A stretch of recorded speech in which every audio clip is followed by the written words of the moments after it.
Experience senior living inside Chennai from Elements starting at rupees 85 lakhs. Call 9790399039. கலைஞர் ஆட்சியில் தான் 2010-11 திருவள்ளூர் பல்கலைக்கழகத்திலிருந்து இங்கே ஒரு முதுகலை மையம் என்று ஒன்று ஆரம்பிக்கப்பட்டது. அது அரசு கலைக்கல்லூரிலேயே ஆரம்பித்தோம். முதுகலைக்குன்னு தனியாக ஒரு இது அமைப்பு ஆரம்பித்து பண்ணோம் திருவள்ளூர் பல்கலைக்கழகத்திலேருந்து. அப்புறம் அது திருவள்ளூர் பல்கலைக்கழகம் அண்ணாமலை பல்கலைக்கழகத்தோடு இணைக்கப்பட்ட பொழுது இந்த பகுதிகளெலாம் அண்ணாமலை பல்கலைக்கழகம் அதை தொடர்ந்து நடத்தி கொண்டிருந்தது. 2010-11 அங்கே மாணவர்கள் சேர்க்கப்பட்டு அப்பொழுது அது சிறப்பாக செயல்பட்டு வந்தது. பிறகு அப்பொழுது 2010-11 சேர்க்கிற பொழுது 4 பட்ட மேற்படிப்புகள் 4 கோர்சஸ் உருவாக்கப்பட்டன. பிறகு அது படிப்படியாக வளர்ந்தது, இடமும் மாற்றப்பட்டது. அந்த அடிப்படையில் அண்ணாமலை பல்கலைக்கழகம் வந்த பிறகு அது முதல்ல அங்கே இருந்தவங்களாம் அண்ணாமலை பல்கலைக்கழகத்தில் மற்ற இடத்துல போய் பரீட்சை எழுத வேண்டியது நிலைமை மாறி இங்கேயே தேர்வு எழுதி இங்கேயே எல்லாம் செய்யலாம் என்ற அடிப்படையில் ஒரு கேம்பஸாக அது மாற்றப்பட்டது. அந்த அடிப்படையில் அந்த கேம்பஸ் இப்பொழுதும் செயல்பட்டு கொண்டிருக்கிறது.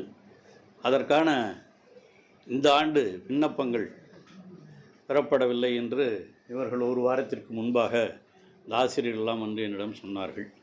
நானும் மாண்புமிகு உயர்கல்வித்துறை அமைச்சர் கோவி செழியன் அவர்களிடம் அதை எடுத்து சொல்லி முதலமைச்சரிடமும் எடுத்து சொல்லி உடனடியாக அது நடவடிக்கை எடுத்து அதற்கான உத்தரவுகளும் பிறப்பிக்கப்பட்டு விட்டன. இந்த ஆண்டு தொடர்ந்து இப்போ 6 கோர்ஸ் இருக்குது இல்லையா, 6 கோர்சஸ் ஆரம்பிக்கும் போது 4 இருந்தது, இப்போ 6 கோர்சஸ் இருக்குது. அந்த 7 கோர்சஸ் இருந்தது. அதில் ஒன்றும் காட்டிங்கன்னா 2 ஆண்டுகளுக்கு முன்பாக ஒரு கோர்ஸுக்கு 2 பேர் தான் விண்ணப்பிச்சிருந்தாங்க. அப்போ அதை மூடணும்னு சொல்லும்போது கூட நான் தான் போய் அங்கே நின்று இருந்து அந்த கோர்சஸ் மறுபடியும் கண்டினியூ பண்ணுறதுக்கும் எல்லா ஏற்பாடையும் அப்போ நான் உயர்கல்வித்துறை அமைச்சராக இருக்கும்போது அதை ஏற்பாடு செய்து தொடர்ந்து நடைபெற்று கொண்டிருக்கிறது. ஆகவே அங்கே இப்பொழுது 7 கோர்சஸ் அங்கே இருக்கின்றன.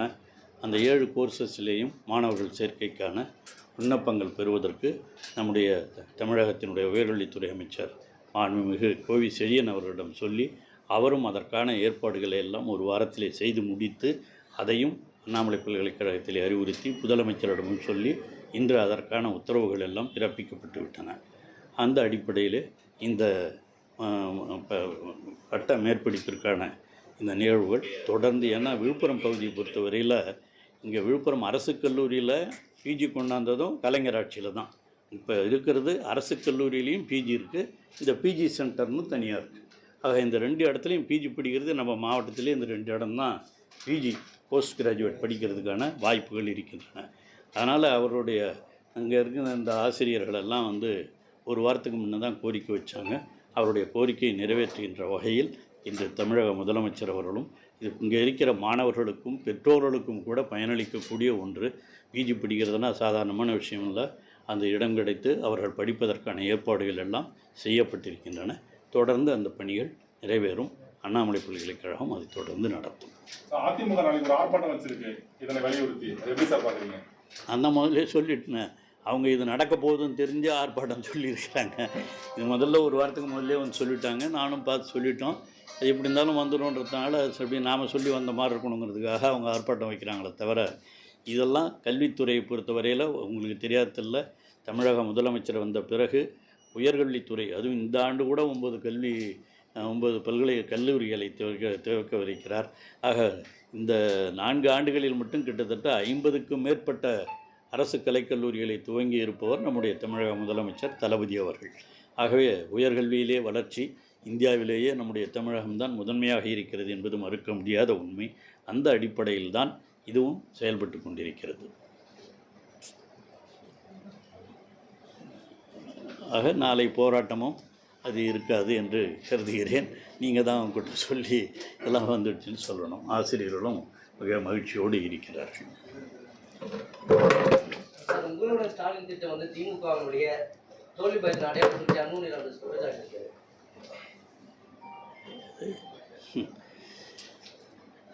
அவருக்கு முதல்ல அவங்க அப்பா அம்மாக்குள்ளே பிரச்சனையை தீர்த்துட்டு வரட்டும், அப்புறம் எங்ககிட்ட வந்து பேசட்டும்.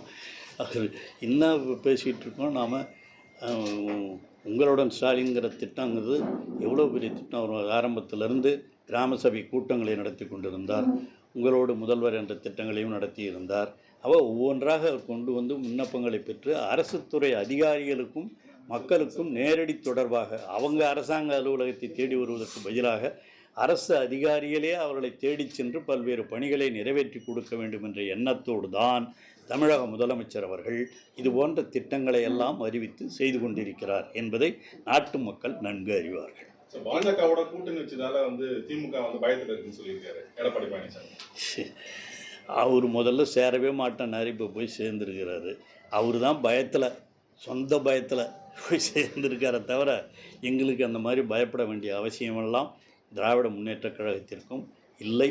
எங்கள் தலைவர் தளபதி அவர்களும் அதற்கெல்லாம் அவர் எப்பொழுதும் தமிழ்நாடு என்ற உணர்வோடு செயல்படுபவர் தான் தமிழக முதல்வர் அவர்கள். திமுக 4 ஆண்டு சாதனை உதயநிதி ஸ்டாலின் துணை முதலமைச்சர் எடப்பாடி பழனிசாமி போதும். தமிழக முதல்வர் 4 ஆண்டு சாதனைகள் செய்திருப்பது கொஞ்சம் நஞ்சமல்ல. அதுவும் குறிப்பாக மகளிருக்காக அவர் வழங்கிய அந்த உரிமை தொகை 1000 ரூபா, அதை கூட கேட்குறாரு. உரிமை தொகை என்ன திமுகவிலேருந்து கொடுக்குறாங்களா அப்படின்னு கேட்குறாரு. இவர் பல திட்டங்களை செஞ்சாங்களா, அதெல்லாம் அவங்க கட்சியில் இருந்தால் செஞ்சாங்க. அரசாங்கம் செய்கிற பொழுது அரசு நிதியிலிருந்து தான் செய்வார்கள். அந்த அடிப்படையில் தான் அரசு நிதி செய்கிற திட்டம் தான் பெருசை தவிர அவர் 1000 ரூபா கொடுக்கறது அரசு நிதியிலேருந்து தான் கொடுக்குறாங்க. அதில் என்ன தப்பு? எல்லா திட்டங்களும் அவங்க காலத்தில் கொடுத்தாங்களே, திருமண உதவி அது இதெல்லாம் செஞ்சதெல்லாம் கூட அதிமுகவில் இருந்தால் கொடுத்தாங்க. எல்லாம் அரசு நிதி உதவி தான். அரசு திட்டங்கள் எல்லாம் அரசு நிதியிலிருந்து தான் செய்யப்படும். அந்த அடிப்படையில் தான் அவர் என்னமோ தெரியாமல் பேசுகிறாரு. 1000 ரூபா கொடுக்குறாங்களா, அங்கே இருந்தால் கொடுக்குறாங்க. இதெல்லாம் ஒரு எதிர்க்கட்சி தலைவராக இருந்து கொண்டு பேசுவது சரியானது அல்ல என்பதை நீங்கள் நன்கு அறிவீர்கள், பத்திரிகையாளர்கள் அறிவீர்கள்.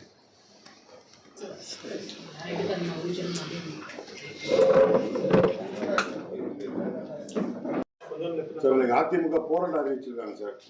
முதுநிலை விரிவாக்க மையம் பொதுவாக போராட்டம் அறிவித்திருப்பவர்களுக்கே நன்றாக தெரியும்.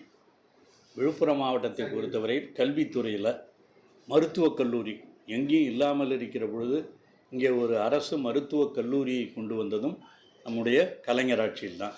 அதே போல் அண்ணா பல்கலைக்கழகத்தினுடைய அஃபிலியேட்டட் பொறியியல் கல்லூரி கொண்டு வந்ததும் முதலாக விழுப்புரத்தில் கலைஞர் ஆட்சியில் தான். பொறியியல் கல்லூரி, மருத்துவக் கல்லூரி, அதே மாதிரி கல்லூரியில் பிஜி கோர்சஸ் இதையெல்லாம் கொண்டு வந்தது கலைஞர் ஆட்சியில் தான் என்பது அவர்களுக்கு நன்றாக தெரியும். பல்வேறு கல்லூரிகள் இப்போ மட்டும் இல்லை, இப்போ விழுப்புரத்தில் பார்த்திங்கன்னா திருவண்ணூரில் ஒரு கலைக்கல்லூரி வந்ததும் அதான். அரகண்டநல்லூரில் ஒரு பாலிடெக்னிக் கொண்டு வந்ததும் கலைஞர் ஆட்சியில் தான். இப்போ சமீபத்தில் திருக்கோயிலூரில் தமிழக முதலமைச்சர் அவர்கள் ஒரு அரசு கலைக்கல்லூரியும் அறிவித்திருக்கிறார். ஆகவே கல்வி விழுப்புரம் மாவட்டத்தில் கல்வி வளர்ச்சியை பொறுத்தவரையில், உயர்கல்வித்துறையை பொறுத்தவரையில் கலைஞர் ஆட்சியில் பல்வேறு வளர்ச்சிகள் ஏற்பட்டிருக்கின்றன என்பதை யாராலும் மறுக்க முடியாது. இது அவங்களுக்கு தெரியும். அவங்களும் ஒன்றும் செய்யலைன்னு நாங்கள் சொல்ல வரல. அவர்களும் சட்டத்துறை அமைச்சராக இருக்கும்போது சட்டக்கல்லூரியும் விழுப்புரத்திற்கு அந்த ஆட்சியிலேயும் கொண்டு வந்திருக்கிறார்கள். ஆகவே அவர்களும் செய்திருக்கிறார்கள். கல்வியை பொறுத்தவரையில் உயர்கல்வித்துறையில் நம்முடைய பல்கலைக்கழகம், நாங்கள் பேரை வைப்பதற்காக ஒரு பல்கலைக்கழகத்தை உருவாக்குவது இல்லை. அது சிறப்பாக செயல்பட வேண்டும் என்ற நோக்கத்தோடு தான் பல்வேறு பணிகளை செய்து கொண்டிருக்கிறோம்.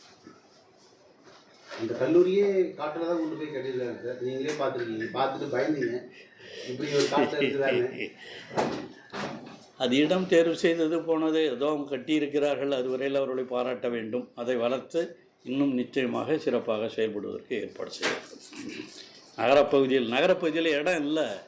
அதனால தான் நான் அந்த பல்கலைக்கழகமே இப்போ கொண்டாட முடியல. பல்கலைக்கழகத்திற்கு அவங்க பேர் வச்சாங்களே தவிர நிதி கூட கொஞ்சம் கூட ஒதுக்கலை. அந்த மாதிரி ஒரு சூழ்நிலை இருந்தது. இப்பொழுது அதெல்லாம் மாறி கொஞ்சம் எல்லாமே வளர்ச்சி பெற்றிருக்கிறது. அண்ணாமலை பல்கலைக்கழகத்தோடு இணைத்து இதை நாம் செயல்படுத்தி கொண்டிருக்கிறோம்.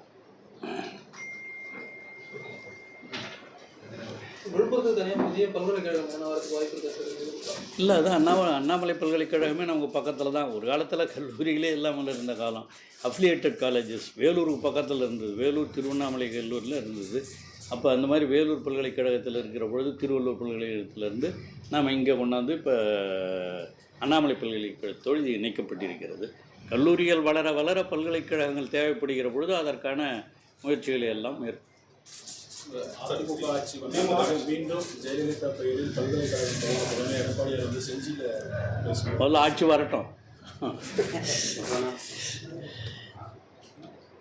நிரந்தர முதல்வராக தமிழக முதல்வர் தளபதி தான் இருப்பார். படிப்படியாக இவைகளெல்லாம் வளர்வதற்கு ஏற்பாடு செய்யும்.